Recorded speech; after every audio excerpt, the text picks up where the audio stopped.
আসসালামু আলাইকুম প্রিয় দেশবাসী। আমাদের কত কিছু বলি আমরা মানুষ, হিন্দু মুসলিম বৌদ্ধ খ্রিস্টান। আমরা হিসাব করি কার কত বয়স হয়েছে, বলি আমার বয়স অত, অনলার বয়স অত। ধরেন আমার বয়স 55, তো শুধু দিনের হিসাব হয়, রাত্রে দিনে তো একদিন, তো দিনের তো বেতন দেওয়া হয়।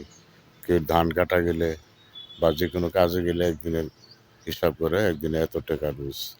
রাতের তো আর হিসাব হয় না, রাত্রে ঘুমিয়ে থাকি, তো রাতের হিসাব হয় না। হিসাব করলে আমার বয়স 55, তো হিসাব ডাবল হিসাব করলে 110। কোনো হিসাব না। তো আপনি আমি যে যেটা করি না কেন, হিসাব একদিন দিতে হবে। অন্যেরটা মেরে এনে খেয়ে খায়া পালাই, বাইরে ঠগাই, মিথ্যা বলে। এখন যে রাজনীতি চলছে, বলি যে এই মার্কা ভোট দিলে জান্নাতে যেতে পারবেন। বলে কার কেডা কেডা জান্নাতের টিকিট পাইছেন, বলেন হাত উড়ান হাত উড়ান।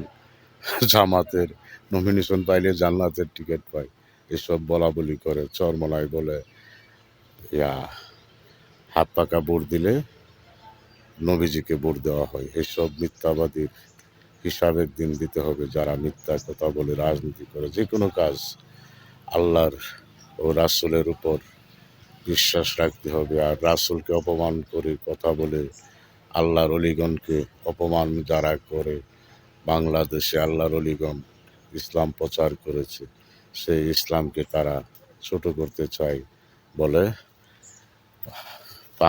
হাত পাকা ভোট দিলে বা দাঁড়িপাল্লায় ভোট দিলে ইসলাম প্রতিষ্ঠা হবে। আরে না, পারমানেন্ট দল বলে বাংলাদেশে কি ইসলাম নেই? 92% মুসলমান রাষ্ট্রে তোরা ইসলাম প্রচার করিস। এসব মিথ্যাবাদীরই আখেরাতে বিচার হবে। এই দিন নাই, আরও দিন আছে।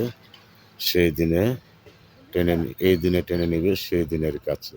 সেই মনে রাখো সেই কথা। এখন যে মিথ্যা বলতেছো, একদিন হিসাব দিতে হবে। আল্লাহর কাছে কোনো ছাড় নেই।